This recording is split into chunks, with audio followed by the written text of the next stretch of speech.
Society is trying to distribute to the world the priceless gift of the Lord. You did not understand the words, but you still felt the ecstasy to dance. Prabhupada took questions from the audience. Everything proceeded in a standard fashion until someone asked whether college students should respond to the military draft. Prabhupada replied that since they had elected their own government, there was no use complaining if the government told them to go to war. But some of the students, the same students who had chanted and danced only minutes before, began to shout, "No, no." Prabhupada tried explaining his point, but they raised their voices in anger until the hall became a bedlam of shouting. Finally, Srila Prabhupada picked up his kartals and began chanting again, and the dissenters left. Finish there.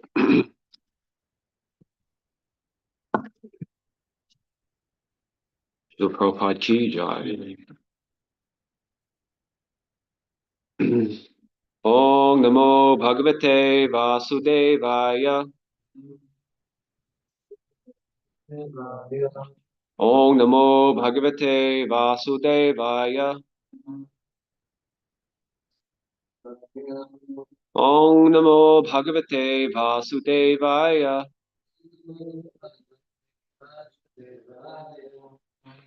They're reading from the Srimad Bhagavatam, 30th chapter.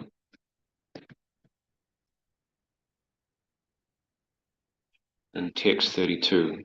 The chapter is entitled The Activities of the Prachetas.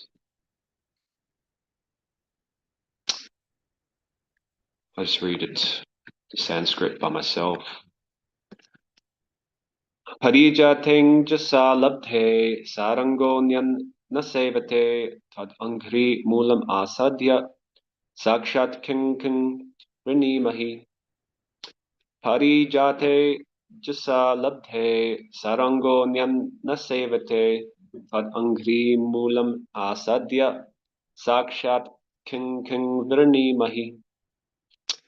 Parijate jasa labdhe sarango nyan sevate tad angri mulam asadya sakshat king vranimahi.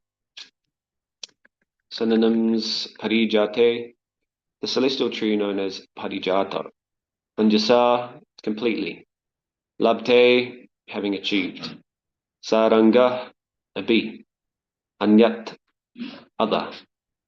Nasevate, does not resort to. Tvat angri, your lotus feet.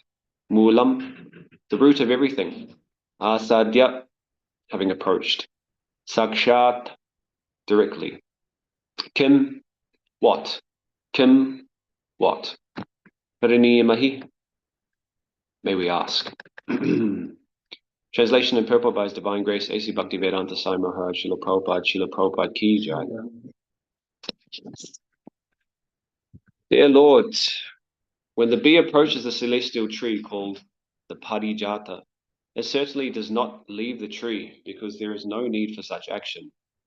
Similarly, when we have approached your lotus feet and taken shelter of them, what further benediction may we ask of you? Purport.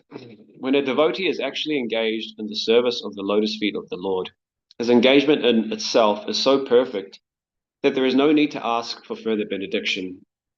When a bee approaches the Parijata tree, it gets unlimited supplies of honey. There is no need to go to another tree. If one is fixed in the service of the lotus feet of the Lord, there is unlimited transcendental bliss, and as such, there is no need to ask for further benediction. The Parijata tree is not commonly found within this material world. The Parijata tree is also known as Kalpavriksha, or the wish-fulfilling tree. One can get anything he desires from such a tree. In the material world, one can get oranges from an orange tree or mangoes from a mango tree, but there is no possibility of getting oranges from a mango tree or vice versa.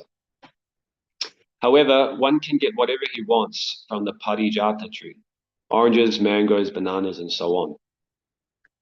This tree is found in the spiritual world. Chintamani prakara sadmasu kalpavriksha laksha vriteshu. The spiritual world, Chintamani Dhamma, is surrounded by these kalpavriksha trees. But the parijata tree is also found in the kingdom of Indra, that is, on Indra's heavenly planets. This parijata tree was brought by Krishna to please Satyabhama, one of his queens, and this tree was implanted in the Dwaraka mansions constructed for the queens. The lotus feet of the Lord are exactly like the parijata trees, or wish-fulfilling trees, and the devotees are like bumblebees. They are always attracted by the lotus feet of the Lord. Ong Agyanatimirandasya Gyananjana Shalakaya Chakshurmilitang Yena Tasmai Shri Gurave Namaha Jaya Shri Krishna Chaitanya Prabhu Nityananda Shri Advaita Gadadhara Shivasari Gaur Bhaktivinoda Hare Krishna Krishna Krishna Hare Hare Hare Rama Rama Rama Hare Hare. Translation again. Dear Lord, when the bee approaches the celestial tree called the parijata, it certainly does not leave the tree, because there is no need for such action. Similarly, when we have approached your lotus feet and taken shelter of them, what further benediction may we ask of you?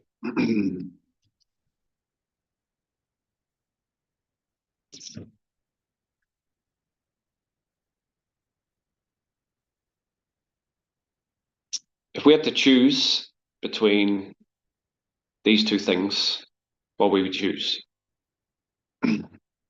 Number one, having the opportunity to live a full life, to complete all your business in this world, and to tie up any loose ends that you think you may have, and also have most of your desires fulfilled, if not all of them, and then go back to Godhead after that.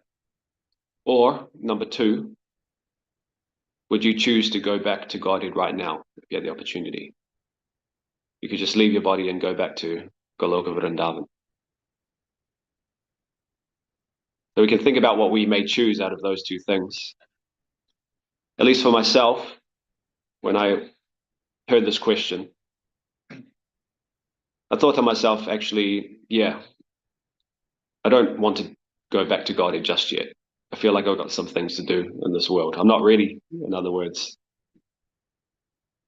Because naturally, in this world, we didn't come here to go to Godhead.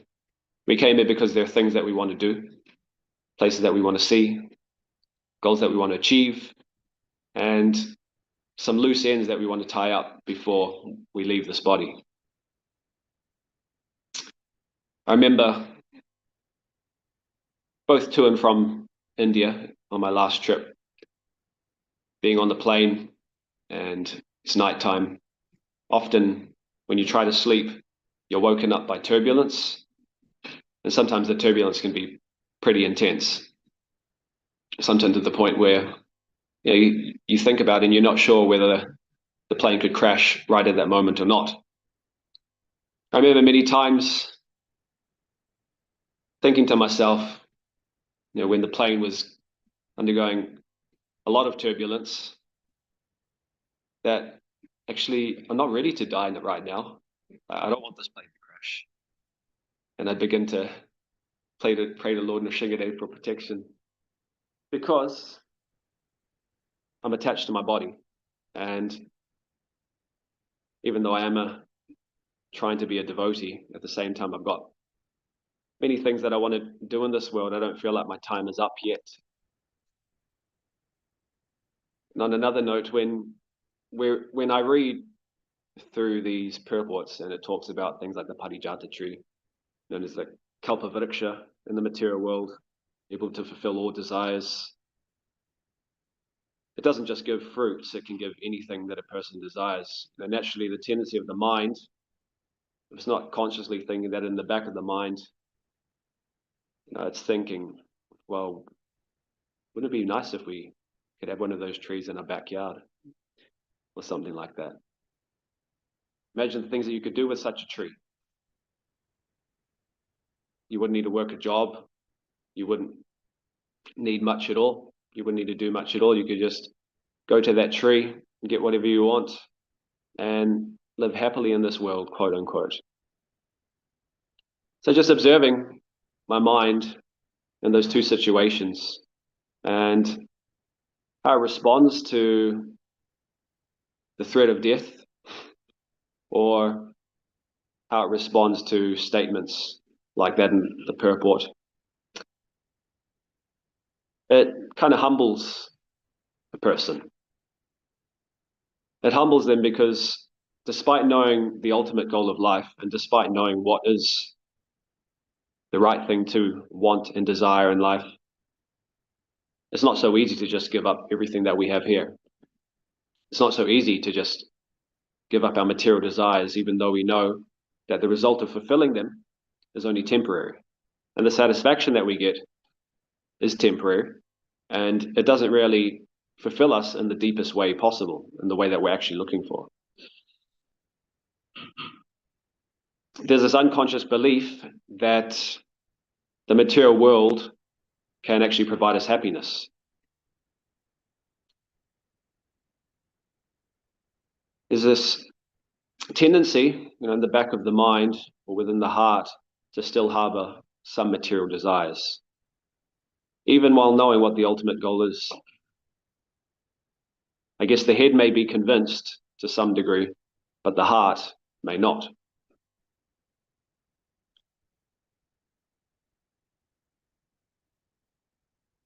So we can reflect on, what is actually of greater value, or the Kalpa Vriksha, having Krishna or having the opportunity to fulfill our material desires in this world.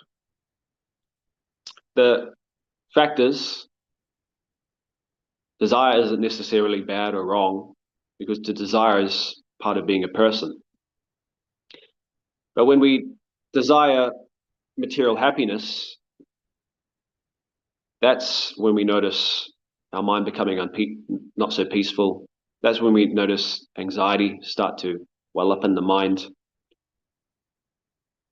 As it's said in the Bhagavad Gita, 2nd chapter, Apoyamanam achala pratishtam samudramata pravashanti yadvat, tadvat kama yang pravashanti sarve, sashantam apnotina kama kami.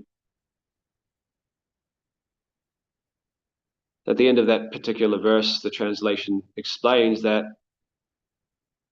a person who tries in this world to fulfill his material desires, which are unlimited, they're always flowing into one's consciousness, that person can never attain peace within this world. Conversely, the one who, we could say, learns to manage his desires can actually attain peace within this world. So to understand how a person can manage their desires, you have to understand the different types of desires that you could possibly have. One Maharaj was explaining that there are, broadly speaking, 4 types of desires a person could have. And with each of these different desires, you tackle them in a different way. You manage them in a different way. Number 1, desires that you should ignore, i.e., material desires, things that have no benefit for you in this world and the next. Desires like this, no matter how hard you try to fulfill them, there's not only no spiritual benefit, but in trying to fulfill them, actually you end up increasing your entanglement in this world. You end up increasing the amount of material desire that you have. As is also said in the Bhagavad Gita, Dushparena Analena Cha. Desires like this are never satisfied, and they burn like fire. Now, of course, you can think of many examples. The obvious ones: drinking, intoxication, illicit activity, gambling, and eating meat. These things, as we know, aren't conducive to self-realization at all, and hence they should be given up immediately. The second type of desire that you may have to learn to manage, they're desires that you can redirect, or in other words, material desires that can be dovetailed in Krishna consciousness. For example, a person may have the desire to want to do a certain activity to accomplish certain goals. Some people who we meet, they're musicians, they like to play music. And it's very easy for those people, if they want to direct that musical inclination towards Krishna by doing kirtan, by playing instruments in kirtan. Some people may want to become public speakers. And yes, there's a lot of opportunity to engage that tendency, to dovetail that tendency to want to speak to an audience by giving classes, and so on and so forth. The third type of desire that we have to learn to manage is the desires which we should purify. Some may call this mixed material and spiritual desires. So what they may look like is that you may want to do a service, but you also want the side benefits of that service. For example, a person may want to do kirtan, and it is a service, it is transcendental, but there may be some desires to also gain some fame, some acknowledgement, some recognition through that service. We may want to become the best book distributor in the country, not necessarily to spread as many books around the country as possible, but maybe also to, again, appear number one on the score sheet at the end of the year, retreat, at least that we go to, and get recognition that way. But by continuing to do those services, then you purify yourself of those ulterior motives. You purify those desires. Hence, they're called desires that you purify. And the fourth type of desire that we need to learn to manage, desires, but manage in a positive way. I call it desires that you develop. They're desires which are very conducive to spiritual life. For example, the desire to want to improve the quality of your chanting, or to chant more rounds, to read more, or the desire to help others through Krishna consciousness, through outreach. These are desires which you can develop. You can fan that spark. But the thing is, after hearing this from this Maharaj and also thinking about it, I was thinking at a certain point, regardless of what desire you have to make Krishna the focal point of all desires. At a certain point, you need to make Krishna the center by which you direct all your desires in some way, shape, or form. Because even if we get everything that we want in this world, even if we fill all our material desires, we question, will we be actually satisfied from that? I had an experience before I became a devotee. I was staying with a Chinese celebrity. I won't go into the details how I got that opportunity. I was in China and I was teaching English to the son of a Chinese celebrity, and he was extremely rich. He was a billionaire, and with his money, he could more or less do anything that he wanted. He could travel as much as possible, whereas the average person in China, because of the fact that there's just like a big gap between the lower socioeconomic class and the upper class, most people just a small percentage of the people are actually in the upper class. Most people end up not having enough money to, just live a comfortable life. What to speak of to then travel. And the visa situation, if you want to get out of China, it can be a bit difficult. So generally those who come from rich families, they're more easily able to travel as well. So this person, he could travel anywhere that he wanted. He had a beautiful wife who was much younger than him. And him and his son had appeared in a reality TV show on Chinese national television, which became quite famous. So him and his son, they were quite well known at the time, and the son was considered the most famous young boy in China. He was only 5 years old. So I was teaching him English as part of this cultural exchange. And while I was there, he was very hospitable. He would take me to resorts and stuff, and I'd eat at 5-star hotels with him as part of his entourage. So I got some insight into what it's like to live with a celebrity, someone who's extremely rich. The interesting thing, though, was that he was also a Tibetan Buddhist, and he was becoming quite serious within his practice. So every now and then, whenever he had time, which wasn't really that much because he'd work 12-hour days minimum, he'd travel to Tibet for like a few days at a time, and he'd have a guru or a lama there. That's what they call them, a teacher, who he'd go to and he'd learn from, he'd hear from. So as a result, he wasn't like most celebrities who like to flaunt their fame and flaunt their wealth, but he was actually quite humble about his fame. And he'd try to, when he'd go out, he'd try to cover himself up so that people wouldn't recognize him. And he'd do certain rituals, like in China, so many fish are killed just so that people can eat them. So what he'd do is he'd buy bags of live fish from the market and he'd put them back into the lake, he was doing that under the instruction and advice of his guru. And apparently that balances out the good and bad karma.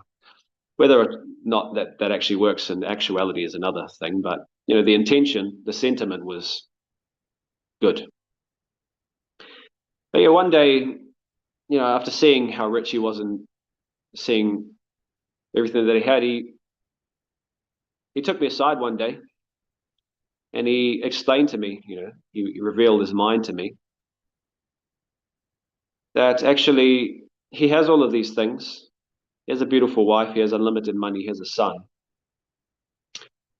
That actually he finds whenever he goes to Tibet, he sees that the monks there, they have something that he doesn't. So I asked him what it was that they had. And he explained, the thing that they have that I don't is happiness. I have everything that I could ever want in this world. I've been from rags to riches. But when I go and see these monks, I see they're actually happy. And despite having all of these things, I'm not. And if I had the choice, I would actually just leave my wife, leave my son, and I'd go and live with them. But the thing is, I'm attached and I don't have the strength to do so.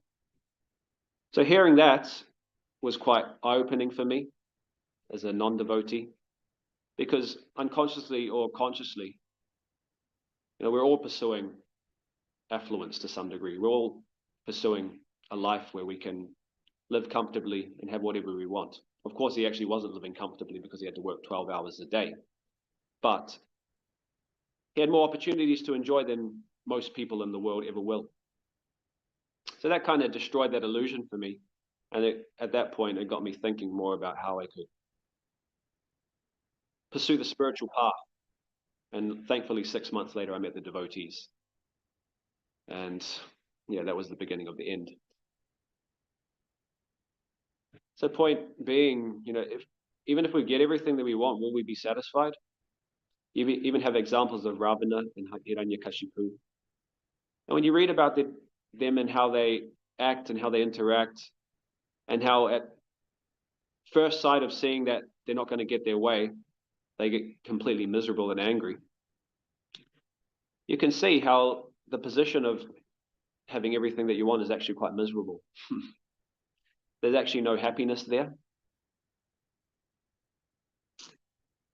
So the devotees, we learn to desire differently. We try to desire differently than the materialist.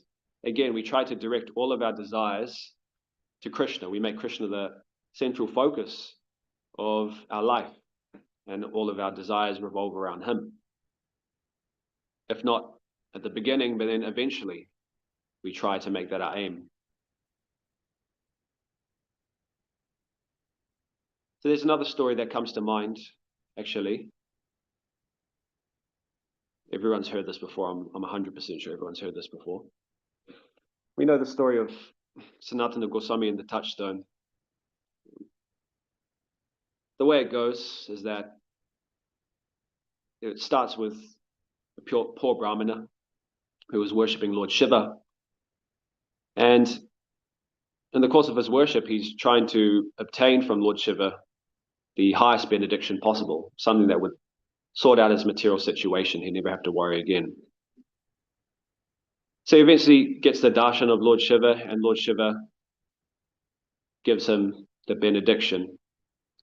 Or actually, he gives him the means of the benediction by telling him to approach Sanatana Goswami. And by approaching Sanatana Goswami, then he'll obtain that highest benediction. So he goes to the home of Sanatana Goswami, and he asks him to obtain the highest benediction.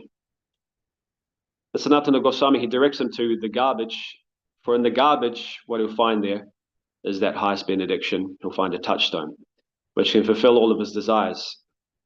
So this Brahmana, he goes to the garbage, and he finds a touchstone, takes it, but then he wonders to himself, if this was the most valuable thing, if this was the highest benediction that I could obtain, then why is it in the garbage? So at that point, he goes back to Sanatana Goswami, and he asks why he kept the touchstone in the garbage if it was the highest benediction. At that point, Sanatana Goswami, he reveals that actually that isn't the highest benediction. I have something else which I can give you if you want it. And the Brahmana asks to know what that is. And Sanatana Goswami explains that the highest benediction that I could give you is the chanting of the Hare Krishna Mahamantra. And at that point, the Brahmana takes initiation from Sanatana Goswami, and in that way, by Lord Shiva's grace, he obtains the highest benediction within material and spiritual existence.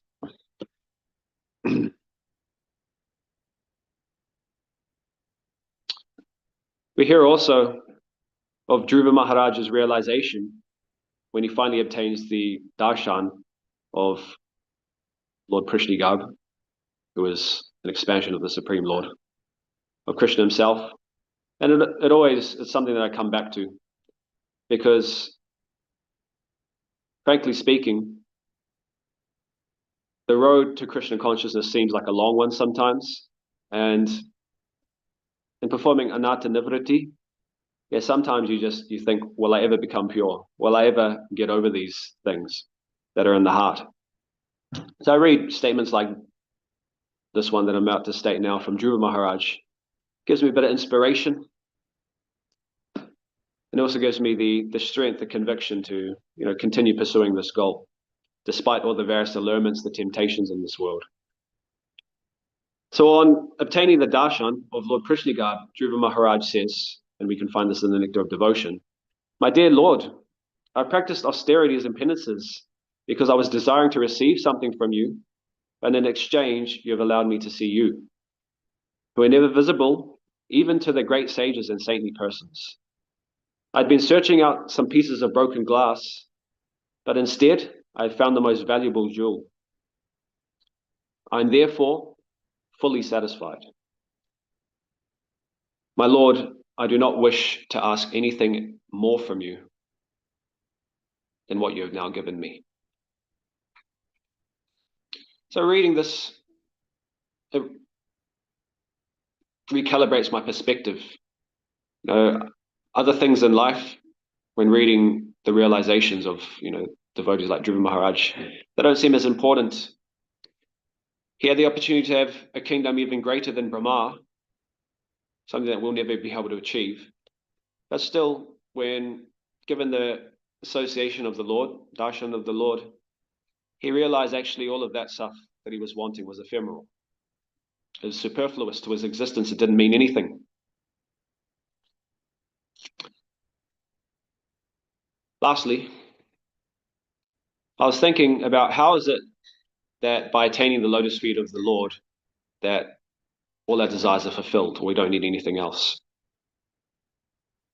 And simply put, I was thinking, because by attaining the lotus feet of the Lord, attaining his devotional service, pure devotional service, what we actually attain alongside all of that is love.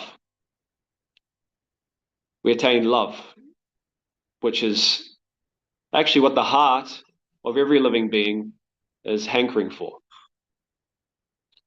When a person's in love, and I've experienced this before as a young person, when a person's quote unquote in love in the material world,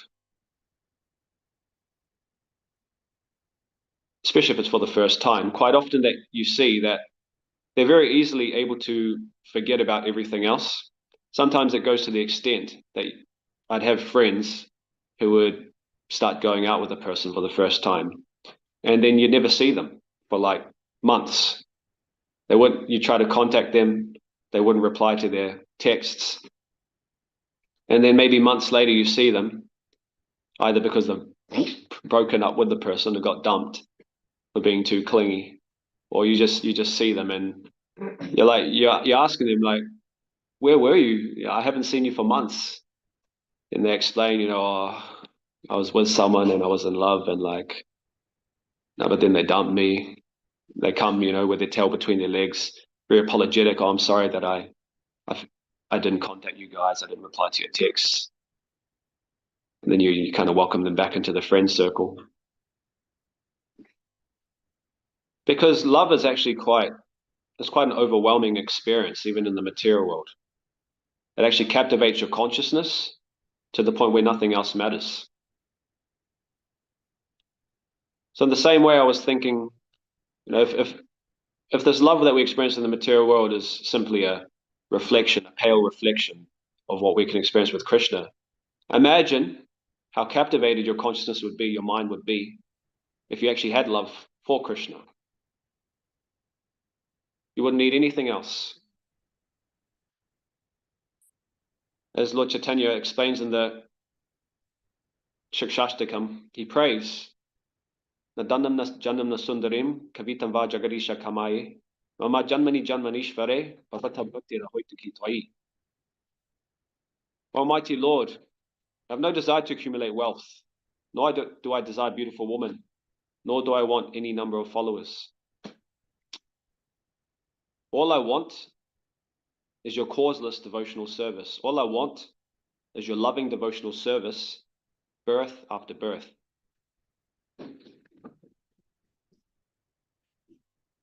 So, reading such statements by Lord Chaitanya, we again can understand how, and having the devotional service of the Lord and attaining the lotus feet of the Lord, a person doesn't need anything else because they've attained what their heart is actually desiring at its core. I'll finish on an interesting detail. I found this in the Brahma Samhita, which is kind of relevant to this verse as well. The purport that's written by Bhaktisiddhanta Sarasvati Goswami, he explains the difference between the desire trees within this world, the difference between the touchstones within this world, and the difference between the wish-fulfilling cows in this world, the Kamadhenus, versus those in the spiritual world. I found this quite interesting, actually. He explains in the purport to the Brahma Samhita 529, the Chintamani, which serves as material in the building of the abode of the Supreme Lord of Goloka, is far rarer and more agreeable entity than the Philosopher's Stone. The Philosopher's Stone is something that, in, I guess, mythology, was able to turn any metal into gold, basically give a person whatever they want. The purpose tree yields only the fruits of piety, wealth, fulfillment of desire, and liberation. But the purpose trees in the abode of Krishna bestow innumerable fruits in the shape of checkered divine love. Kamadhenus, cows yielding the fulfillment of desire, give milk when they are milked. But the Kamadhenus of Goloka pour forth oceans of milk in the shape of the fountain of love, showering transcendental bliss that does away with the hunger and thirst of all pure devotees. So hearing that, we understand that these things, the Chintamani, gems, the Kalpa Vrikshas, the Kamadhenus, they can give many things, but in the spiritual world, all they give is love of God. All they do is they shower upon love of God upon the pure devotees of the Lord. And I thought that was a very interesting piece of information. I'll finish there in any case. Does anyone have anything else that they want to share or comment on, or any corrections, any questions? Hare Krishna Prabhu, Dandat Pranam. Pranams, Thank, Hare Krishna. thank you very much for such a wonderful way, the explanation of text 32, mentioning about how the desires, the material desire and spiritual desire, and how desire transforms in a point of time, so that we can understand the difference between material love and the love which we think in the other way, which is a transcendental love. And you given the example, and specifically your example, your personal example of uh, how you faced that billionaire by teaching this English to the child, and how you can see the perception of desire of this billionaire, and how he looked at it, seeing that monk.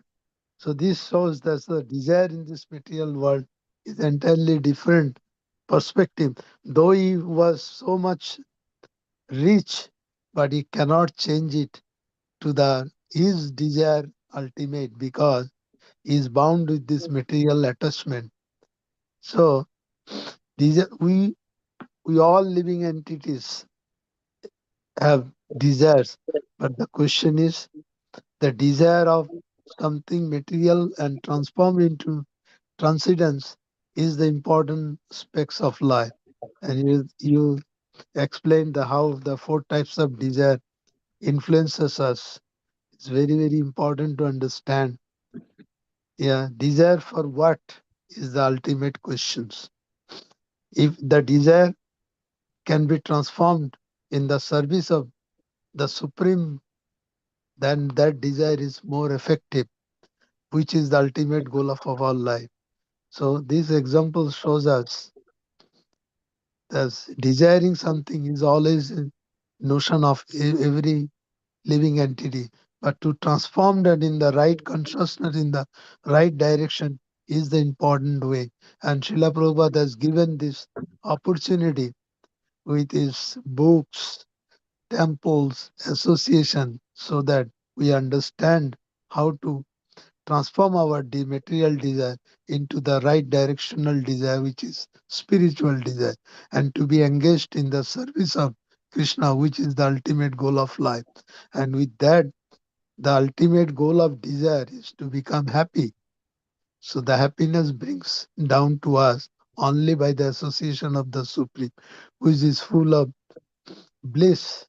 So once we get attached to that bliss, automatically happiness runs through us. And that is what this the text is talking about. Even though, and then the example of Parijat tree. So when you are attached to the Parijat tree, if the bee is attached to the Parijat tree, it doesn't need to go anywhere, because all the source of happiness is there. So we need to be attached to the right source of happiness and get our life successful.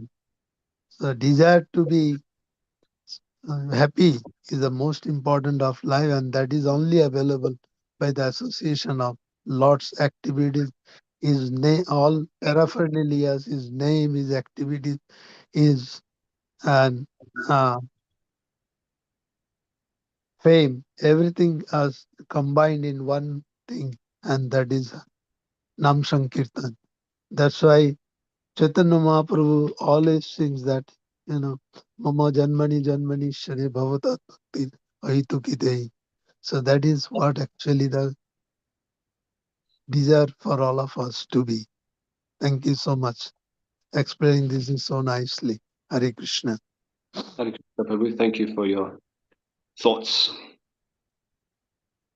Hare Krishna, Prabhuji, Dandavat Pranam, Hare Krishna. Thank you very much for bringing out the text, meaning of the text very nicely, particularly the two examples you have told. One, the example of the Brahmin who went to Sanatana Goswami.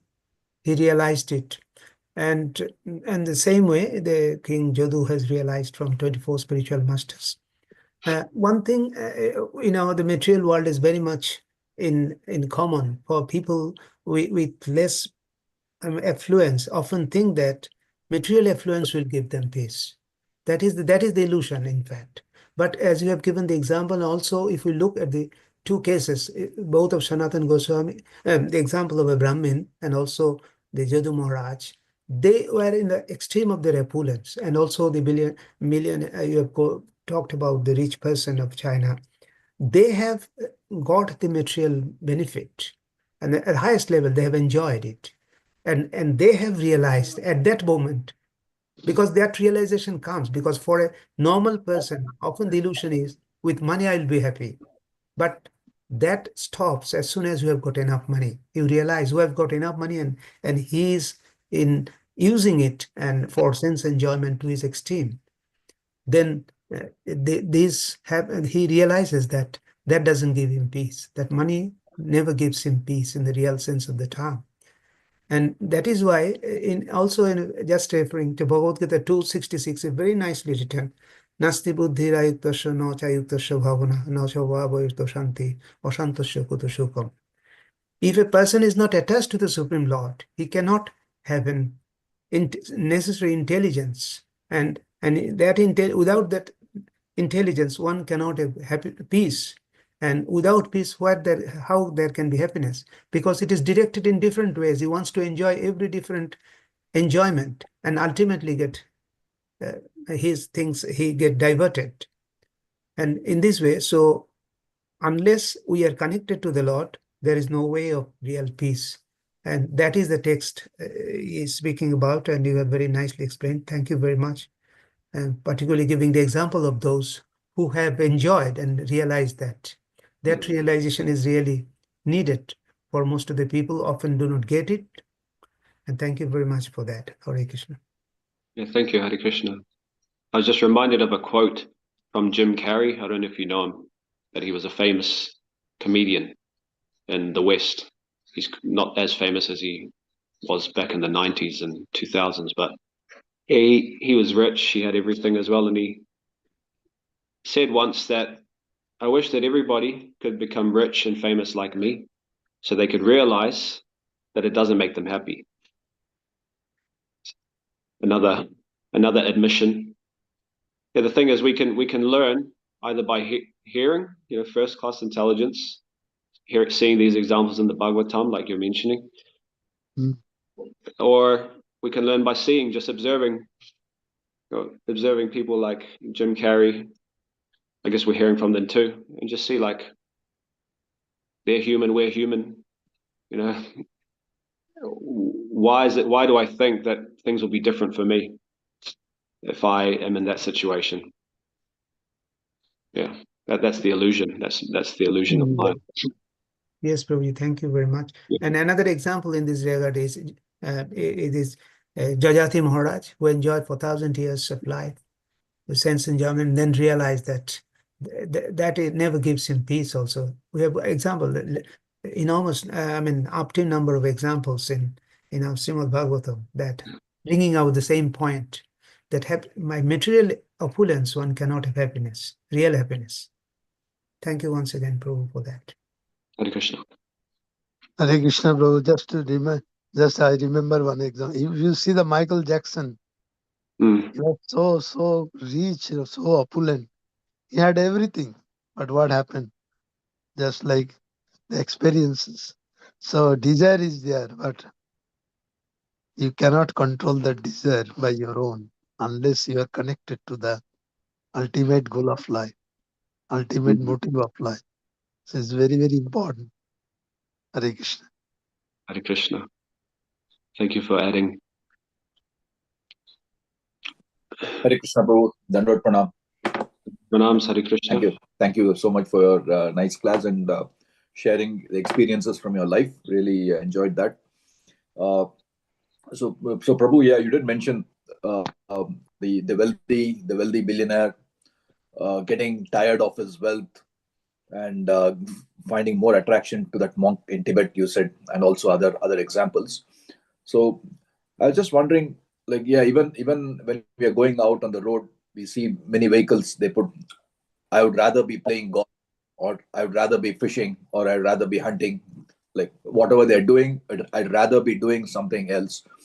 So I'm just wondering. At least I can speak about myself. Like this spiritual, so-called spiritual, like whatever. At least from my perspective, is it more a case of I'd rather be doing? It's a question of getting bored with this, so let me do something else, or just as adding bit of spice to my life. Okay, I'm also doing this. I'm also chanting, or I am also a devotee. No? How to get over that thing of just seeing that as just another adding some more variety to my life, right? How to get over that kind of mentality here. I just wanted to ask. A good point. Yeah, it's that the grass is green on the other side mentality.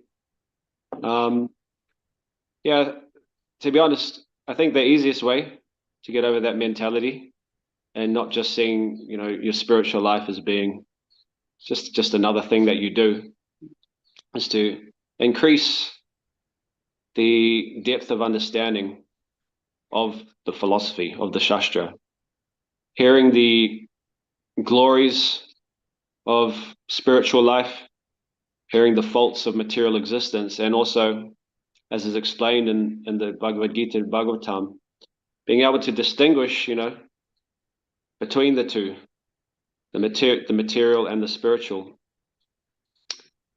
So, yeah, that's the simple answer. Just the more that we hear, the more that we realize the value of what we have.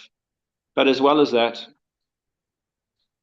what supplements that for me, what helps me to seal in, like to get more realization on this, is to also interact with non-devotees on the basis of reaching out to them. By having outreach in my life, I'm able to see, you meet so many different types of people, from the rich to the poor, the down and out, the mentally ill. You meet everything. You begin to see that no material variety, whatever gives you, will ever provide you satisfaction. The rich are suffering just as much as the poor due to having an absence of spirituality in their life. The spiritual aspect, bhakti, Krishna consciousness, is the main thing that distinguishes the devotee from the non-devotee. So therefore, by seeing so many different types of people who don't have Krishna in their life and seeing their dissatisfaction, you begin to also appreciate more your own spiritual life. You appreciate more what you've been given. And you notice that as being the defining factor in your life as to why you're much happier than they are. Because you have Krishna and they don't. Does that answer your question somewhat, Prabhu? Thank you, Prabhu. Thank you for that. Yeah. Krishna.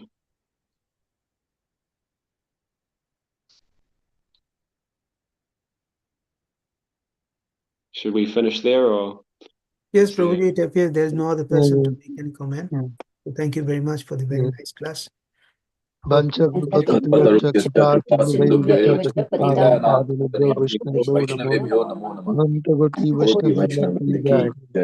Grace Manobhiram Prabhu ki jai. Srila Prabhupada ki jai. Namaste. Hari Hari Bol. All grace to the assembled Hare devotees. Krishna. Hare Krishna.